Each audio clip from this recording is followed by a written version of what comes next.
नमस्कार, अमर उजाला.com पर आपका स्वागत है। आपके साथ मैं हूं आदर्श झा। देखिए, आज संसद में 78 सांसद निलंबित कर दिए गए और पिछले दिनों जो सांसद निलंबित हुए थे, अगर उनकी संख्या को जोड़ दें तो यह संख्या 92 पर पहुंच जाती है। और संसद में इन सांसदों की तरफ से लगातार मांग उठाई जा रही थी कि संसद की सुरक्षा में जो चूक हुई है उस पर गृह मंत्री आकर जवाब दें, उस पर बहस हो। और इसी वजह से लगातार शीतकालीन सत्र में हर रोज हंगामा हो रहा था, जिसको लेकर बार बार सदन स्थगित भी हो रहा था और कोई कामकाज नहीं हो पा रहा था, ऐसा सत्ता पक्ष का कहना है। हालांकि अब विपक्ष इतनी ज्यादा संख्या में सांसदों के निलंबन के बाद तानाशाही का आरोप लगा रहा है। क्या कुछ है इस पूरे घटनाक्रम के पीछे की राजनीति, उसको समझने के लिए हमारे साथ इस वक्त वरिष्ठ पत्रकार विनोद अग्निहोत्री जी मौजूद है। बहुत स्वागत है सर आपका। सबसे पहले मैं आपसे जानना चाहूंगा सर, इतनी बड़ी संख्या में सांसद क्या पहले एक दिन में सस्पेंड हुए हैं संसद से? सबसे पहले तो ये बताइए। जितना मैंने संसद को कवर किया है और अपने लगभग 39-40 साल की पत्रकारिता में, मुझे तो याद नहीं आता इतनी बड़ी संख्या में कभी एक साथ सस्पेंड हुए हों।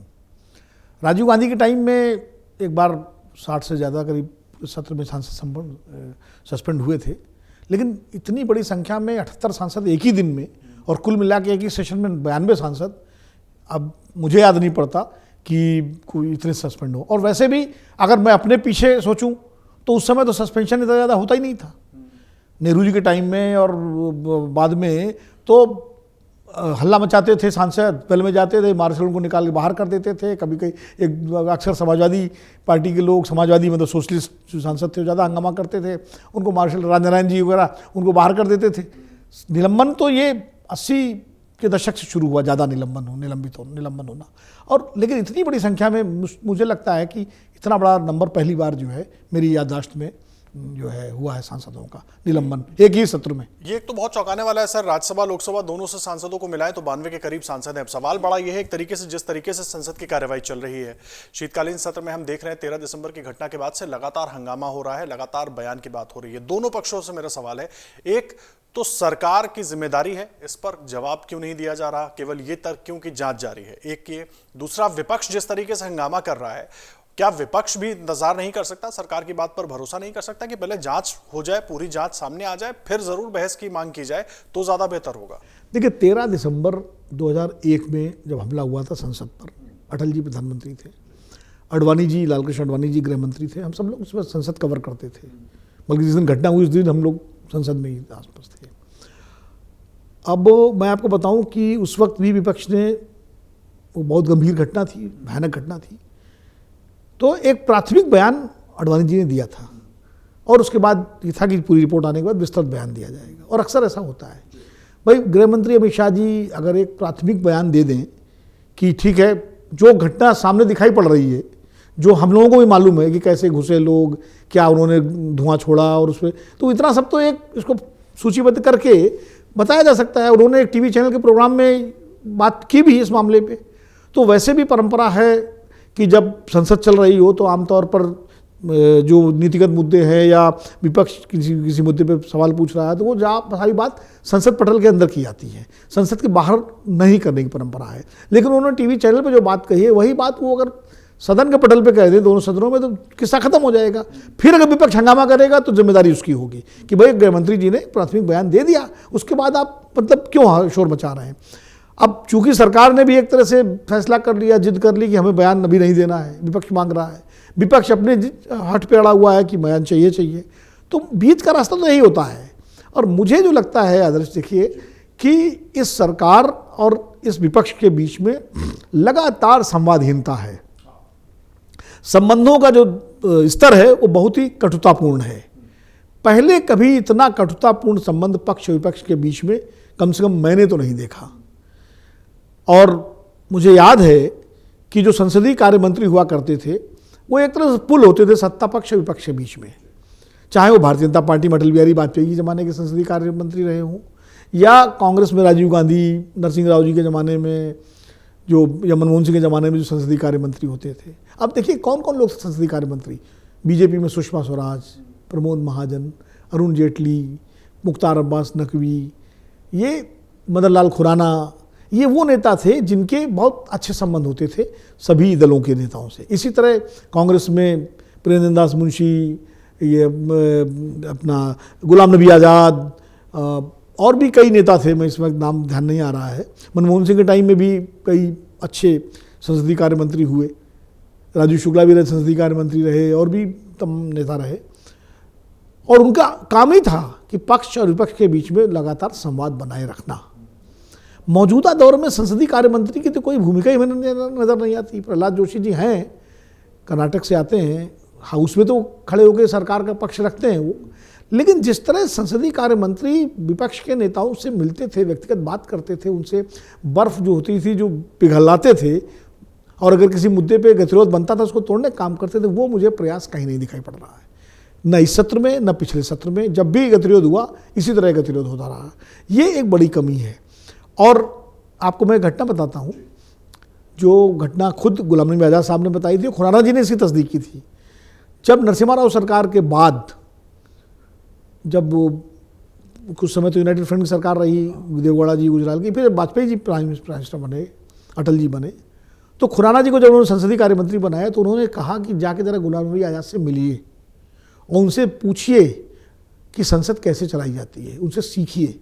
और खुराना जी गए गुलाम नबी आज़ाद के पास और उनसे सारी बातें सीखी, समझी।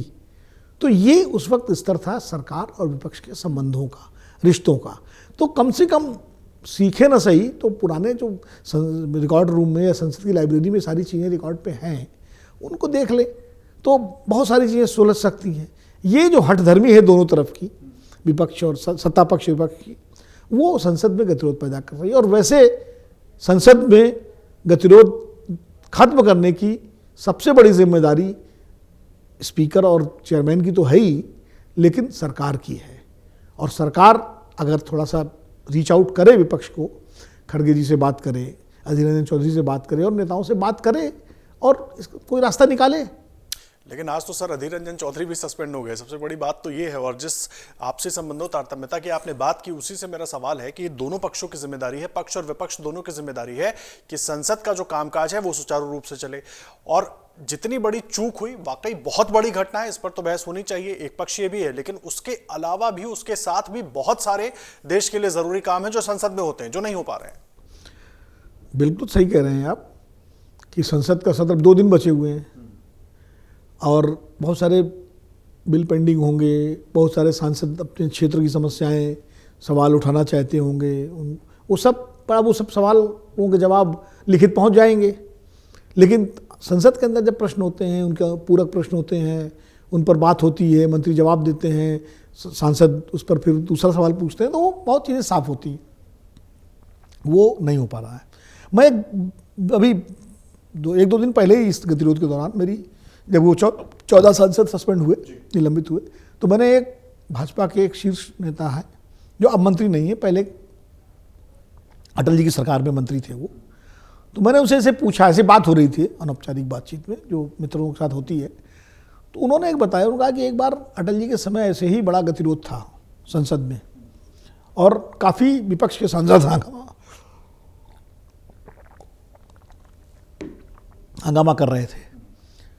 तो कुछ मंत्रियों ने सुझाव दिया प्रधानमंत्री जी को, तत्कालीन प्रधानमंत्री अटल बिहारी वाजपेयी जी को, कि जो सांसद हंगामा कर रहे हैं, ज़्यादा शोर शराबा कर रहे हैं, उनको निलंबित कर दिया जाए सदन से एक सत्र के लिए। तो अटल जी ने मालूम है क्या कहा, उन नेता का मुझे जो उन्होंने बताया, अटल जी ने कहा कि अगर अपने सांसदों को निलंबित करने का प्रस्ताव सदन में सरकार को लाना पड़े तो ये किसी भी सरकार की सबसे बड़ी विफलता होगी। ये ऑन रिकॉर्ड नहीं कहा था उन्होंने, कोई संसद के रिकॉर्ड में नहीं है बात, लेकिन ये जब बैठक मंत्रियों की आपस में जो मुझे बताया, तो अब देखिए कि ये एक दौर वो था भारतीय राजनीति का, और आज एक दौर है कि धड़ाधड़ सांसद निलंबित हो जा रहे हैं। तो अब नया दौर है, नए दौर की नई कहानी। और मैं आपको बताऊं कि जिस तरह से ऐसा गतिरोध राजीव गांधी के टाइम में आया था जब 89 में, और कई सांसद निलंबित हुए थे, और उसके बाद सांसदों ने चिट्ठी लिखी, और फिर मुझे याद है कि सामूहिक इस्तीफा विपक्ष ने लोकसभा से दे दिया था। राज्यसभा से तो होता नहीं है, लोकसभा से विपक्ष दे दिया सामूहिक इस्तीफा, और विपक्ष चला गया जनता के बीच उन मुद्दों को लेकर के, खासकर बोफोर्स का मुद्दा उसमें सबसे ज़्यादा था। अब विश्वनाथ प्रताप सिंह उस वक्त कांग्रेस से बगावत करके, सरकार से निकल करके वो विपक्षी राजनीति के एक सबसे बड़े चेहरा बने हुए थे। 1989 में चुनाव होते हैं दिसंबर में, नवंबर दिसंबर में, और उस चुनाव में उस समय भी केंद्र में राजीव गांधी की वो सरकार थी जिसको ऐतिहासिक बहुमत 400 से ज़्यादा, 412 या 415 सीटें थी सब मिला के, एलाइज वगैरह मिला के। तो वो सीटें, वो सरकार थी, यानी अभी तक का ऐतिहासिक बहुमत वाली सरकार थी। लेकिन विपक्ष, उस चुनाव हुआ और उस चुनाव के बाद कांग्रेस घट के 195 पे आई और विपक्ष जो था उसने वीपी सिंह के नेतृत्व में गठबंधन की सरकार बनी, जिसको लेफ्ट फ्रंट, वाम मोर्चा और भारतीय जनता पार्टी दोनों का समर्थन था। हालांकि वो सरकार 10-11 महीने बाद राम मंदिर का आंदोलन शुरू हो गया, मंडल आ गया और झगड़े हो गए, आपस में गिर गई, वो भी इतिहास है। लेकिन मैं कह रहा हूँ कि इतिहास में इस तरह घटनाएं हुई हैं। अब क्या मौजूदा विपक्ष इतनी दूर तक जाने की सोच सकता है? ऐसा कोई फैसला इंडिया गठबंधन ले सकता है? अगर लेगा तो निश्चित रूप से सरकार के लिए थोड़ी सी मुश्किल आएगी, एक एम्बेरसमेंट होता है। नहीं लेगा तो सत्र के बाद फिर नए सत्र में जाएंगे वो लोग, बजट सत्र चूंकि आना है, तो शायद हो सकता है विपक्ष ऐसा फैसला ना ले, उसको लगे कि वही बजट पारित होना है, जनता इसका एक गलत मैसेज भी जा सकता है, संदेश भी जा सकता है। तो अब विपक्ष के सामने है कि वो कैसा फैसला लेता है इस मामले में। इसमें एक और सवाल है मेरा, जिस तरीके से सत्ता पक्ष की जिम्मेदारी बनती है सर, जिम्मेदारी तो विपक्ष की भी बनती है, क्योंकि राहुल गांधी को अगर हम देखें कांग्रेस पार्टी के बड़े लीडर के तौर पर आए और जब उन्होंने मीडिया से बात की संसद में सुरक्षा चूक पर, उन्होंने कहा चूक तो है लेकिन बेरोजगारी और महंगाई इसके लिए जिम्मेदार है। तो इसका मतलब क्या है कि हम सदन में किसी को भी आकर हंगामा करने की इजाजत दे दें? क्योंकि ये एक टफ मैसेज जो बड़े नेताओं की तरफ से जाना चाहिए था विपक्ष के भी, वो भी इस मुद्दे पर नहीं गया। उस वजह से भी एक हंगामा हो रहा है। ऐसी स्थिति लग रही है शायद कि जानबूझ करके भी सांसद अपने आप को सस्पेंड करवाना चाहते हैं ताकि सरकार के खिलाफ एक मुद्दा बना सके। ऐसे भी देख सकते हैं क्या इस तस्वीर को? क्योंकि अगर सोशल मीडिया देखें तो दोनों पक्ष चल रहे हैं उस पर। मैं बिल्कुल आपकी बात से सहमत हूँ, विपक्ष हो सकता है इसको मुद्दा बनाना चाह रहा हो, लेकिन ये मौका कौन दे रहा है? भाई जब विपक्ष ने मांग की कि गृह मंत्री आगे बयान दे, तो गृह मंत्री आगे प्राथमिक बयान दे देते। उसके बाद विपक्ष अगर हंगामा करेगा तो निश्चित रूप से विपक्ष कटघरे में खड़ा होगा कि भाई अब गृह मंत्री जी ने बयान दे। जैसे मैं मणिपुर की बात करूं, जब मणिपुर का मुद्दा हुआ तो विपक्ष ने कहा कि प्रधानमंत्री जी बयान दें, प्रधानमंत्री जी बयान दें, पूरा विपक्ष इसी पे संसद में गतिरोध हुआ। लेकिन जब अविश्वास प्रस्ताव हुआ और अविश्वास प्रस्ताव पर चर्चा करते हुए गृह मंत्री अमित शाह जी ने पूरा ब्यौरेवार पूरा बयान दिया मणिपुर को लेकर, और बहुत अच्छा भाषण था उनका, मैंने पूरा भाषण उनका सुना और बहुत पूरा, तो विपक्ष के पास कुछ कहने के लिए नहीं बचा। बाद में प्रधानमंत्री जी भी बोले, फिर उन्होंने भी, हालांकि उस विपक्ष ने बायकॉट कर दिया जो नहीं करना चाहिए था, लेकिन बोले।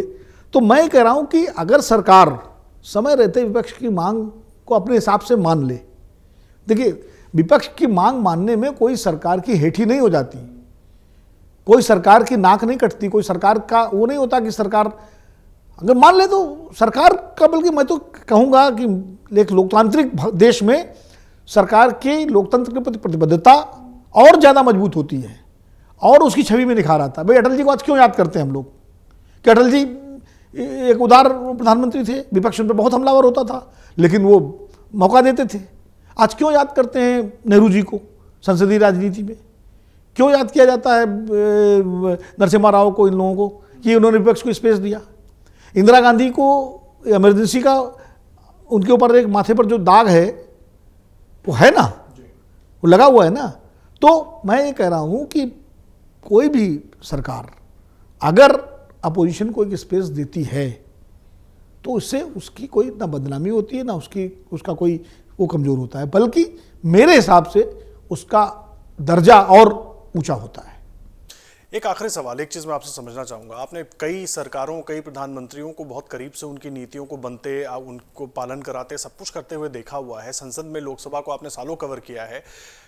क्यों आखिर सरकार इस इतने बड़े मुद्दे पर गृह मंत्री क्यों नहीं आकर बयान दे रहे हैं? या वाकई इंतजार सिर्फ जांच का हो रहा है कि सारे तथ्य निकल कर आ जाएंगे, हम तभी बयान देंगे? एक प्राथमिक बयान जैसा कि पहले आपने भी जिक्र किया कि दिया जा सकता था, तो ये वजह क्या है इसकी?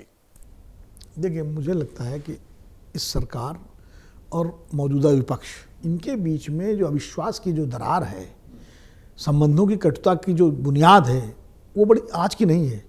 वो बुनियाद 2013-14 में जब लोकसभा के चुनाव हो रहे थे, लोकसभा चुनाव 2014 में हुए और उसके पहले 13 में ही जब उसकी तैयारी शुरू हो रही थी, तब से पड़ गई। और कैसे पड़ी? हुआ ये कि कांग्रेस के नेताओं ने प्रधानमंत्री नरेंद्र मोदी जी, जो उसमें गुजरात के मुख्यमंत्री थे और भारतीय जनता पार्टी ने उनको अपना नेता घोषित किया था, उनके खिलाफ तमाम तरह की टिप्पणियां करनी शुरू कर दी। और प्रधानमंत्री जी ने भी अपने आक्रामक भाषणों में कांग्रेस का जो प्रथम परिवार है सीधे उसको निशाने पर लिया, वो शहजादा और जीजाजी और इस तरह के तमाम सारे। तो इस तरह के जो व्यक्तिगत हमले दोनों तरफ से हुए, वो मणिशंकर अय्यर का बयान, चाय वाला सब जो है नीच, तो इस तरह की वहाँ से जो व्यक्तिगत कटुता जो शुरू हुई, जो पहले क्या होता था पुराने प्रचार में हमला होता था नीति पर, सिस्टम पर, पार्टी पर, उनके नारों पर, व्यक्तिगत सीधा व्यक्तिगत हमले नहीं होते थे आमतौर पर। और उस वक्त सोशल मीडिया तरह नहीं था कि अगर कभी किसी ने कोई टिप्पणी कर भी दी तो उसका कोई प्रचार प्रसार नहीं होता था, वो वहीं दब जाती थी बात। अब चूंकि इतना सोशल मीडिया और मीडिया हो गया है कि आप कुछ भी बोलिए तो उसको वायरल होने में सेकंड लगते हैं, तो वहाँ से ही शुरू हुई कटुता की राजनीति। उसके बाद नरेंद्र मोदी जी पूर्ण बहुमत की सरकार से प्रधानमंत्री बन गए, जिसकी उम्मीद विपक्ष को नहीं थी।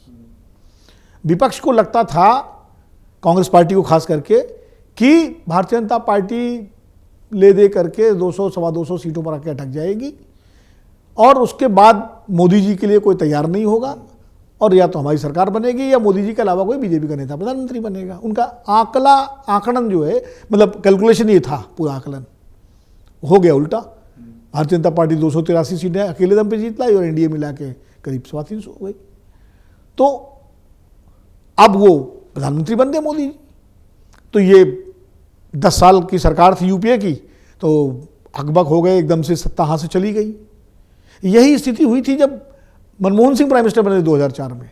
तब बीजेपी में बहुत समय तक बीजेपी के शीर्ष नेता आडवाणी जी समेत वो डाइजेस्ट नहीं कर पा रहे थे कि उनकी सरकार चली गई और मनमोहन सिंह प्राइम मिनिस्टर बन गए, जो किसी तरह से वाजपेयी जी को चुनौती नहीं दे सकते थे। तो बड़े समय बाद वो उनको एहसास कर पाए। यहाँ तक थी आडवाणी जी ने तो पार्लियामेंट में मनमोहन सिंह सरकार को इलेजिटिमेट सरकार कह दिया था, बाद में उन्होंने उसको वापस लिया और उसको किया था, तो उस पर बड़ा हंगामा हुआ था। वही स्थिति कांग्रेस की हो गई और कांग्रेसी नेता और विपक्ष के नेता ये स्वीकार ही नहीं कर पा रहे थे कि नरेंद्र मोदी देश के प्रधानमंत्री बन गए और इस चक्कर में 3-4 साल निकल गए। वो खूब, अब जब 2019 के चुनाव आए और कांग्रेस 3 राज्य जीत गई 2018 में, तो और गुजरात में बहुत अच्छा प्रदर्शन किया उसने, कर्नाटक में उसने बीजेपी की सरकार नहीं बनने दी, अपनी सरकार बना ली कुमार स्वामी के साथ, जेडीएस के साथ। तो कांग्रेस को लगा कि अब जो है हमारा टाइम आ रहा है और 2019 में हम जीतेंगे। तब वो याद करिए चौकीदार वाला नारा राहुल गांधी का और राफेल और सीधा मोदी जी पर व्यक्तिगत हमला, तो फिर उससे और कटुता बढ़ी आपस में एक दूसरे के प्रति और वो कटुता खत्म नहीं हुई। और हमले दोनों तरफ से हुए। राहुल गांधी की छवि को लेकर के जिस तरह से पूरा कैंपेन चला, जिस तरह से राहुल गांधी के हर बयान पर बीजेपी के मंत्रियों का हमला, इधर कांग्रेसी, तो दोनों तरफ से मतलब लड़ाइयाँ, हमले होते रहे व्यक्तिगत तौर पर। और वो स्थिति आते आते आज हम ये देख रहे हैं कि हर मुद्दे पर, चाहे वो मणिपुर का मुद्दा रहा हो, चाहे ये आज संसदीय सुरक्षा का चूक का मुद्दा हो, या इसके पहले और भी तमाम वो हिंडनबर्ग की रिपोर्ट का मुद्दा हो, सत्ता पक्ष और विपक्ष के बीच में लगातार गतिरोध बना हुआ है। उनके बीच कोई संवाद नहीं है, कोई आपस में एक दूसरे के प्रति संवेदना या स्पेस देने की बात नहीं है।